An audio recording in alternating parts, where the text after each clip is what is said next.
Baiklah, video ini akan menjelaskan sebuah materi mengenai pembahasan yaitu metodologi penelitian. Pada bab pembahasan di makalah ini ada beberapa poin penting yang akan dibahas di dalamnya, yaitu yang pertama, bentuk instrumen penelitian baik tes atau non-tes, offline atau online. Yang kedua yaitu teknik pengumpulan data dari instrumen yang digunakan. Yang ketiga, teknik pengolahan data secara deskriptif dan inferensial. Yang terakhir yaitu prosedur penelitian atau langkah kegiatan penelitian. Baik, kita akan masuk kepada poin yang pertama yaitu bentuk instrumen penelitian. Bentuk instrumen penelitian ini bisa dilakukan dengan cara tes atau non-tes, offline maupun online. Pada bagian ini, kita akan membahas berbagai bentuk instrumen yang digunakan dalam penelitian.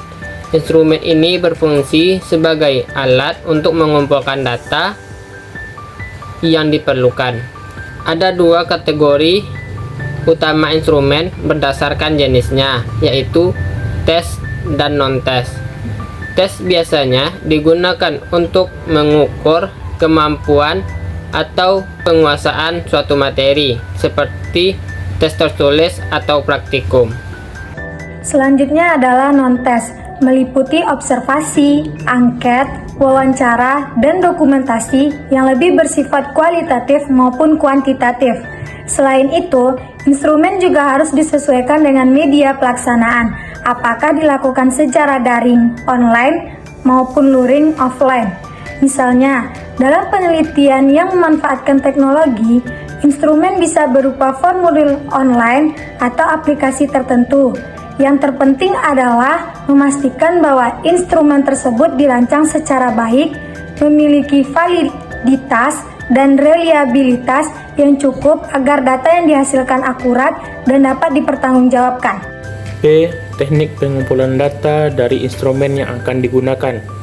Setelah menentukan instrumen yang akan digunakan, langkah selanjutnya adalah memilih teknik pengumpulan data. Teknik ini sangat menentukan keefektifan dan keabsahan hasil penelitian. Contoh teknik yang umum digunakan adalah pemberian angket yang diisi peserta secara mandiri, wawancara langsung yang memungkinkan peneliti mendapatkan informasi mendalam, observasi terhadap perilaku dan kegiatan peserta didik, serta dokumentasi untuk mengumpulkan data historis atau berupa bukti tertulis.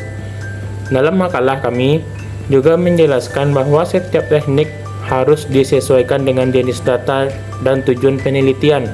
Misalnya, untuk mengetahui motivasi belajar, angket adalah teknik yang cocok dan efisien. Sedangkan untuk memahami proses belajar secara mendalam, wawancara dan observasi lebih tepat digunakan. C yaitu teknik pengolahan data secara deskriptif dan inferensial. Setelah data terkumpul, tahap berikutnya adalah pengolahan data. Di sini kami menjelaskan dua teknik utama dalam pengolahan data, yaitu deskriptif dan inferensial.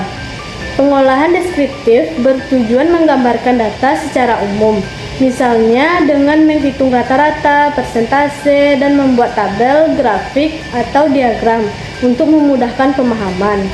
Contohnya, memperlihatkan tingkat motivasi siswa berdasarkan data hasil angket. Sedangkan pengolahan inferensial digunakan untuk menguji hubungan atau pengaruh antar variabel secara statistik, misalnya dengan uji T, korelasi, rekreasi, dan analisis jalur.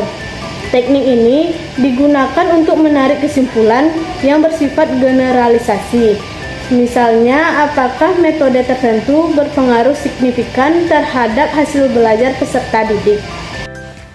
Poin D, prosedur penelitian atau langkah-langkah dalam kegiatan penelitian. Pada poin ini, menguraikan secara sistematis tahapan yang harus dilakukan dalam sebuah penelitian ilmiah. Dimulai dari tahapan awal, yaitu mengidentifikasi masalah, kemudian melakukan studi pustaka untuk memahami kerangka teoritis dan penelitian sebelumnya. Setelah itu, merumuskan hipotesis dan menentukan variabel mana yang akan diteliti.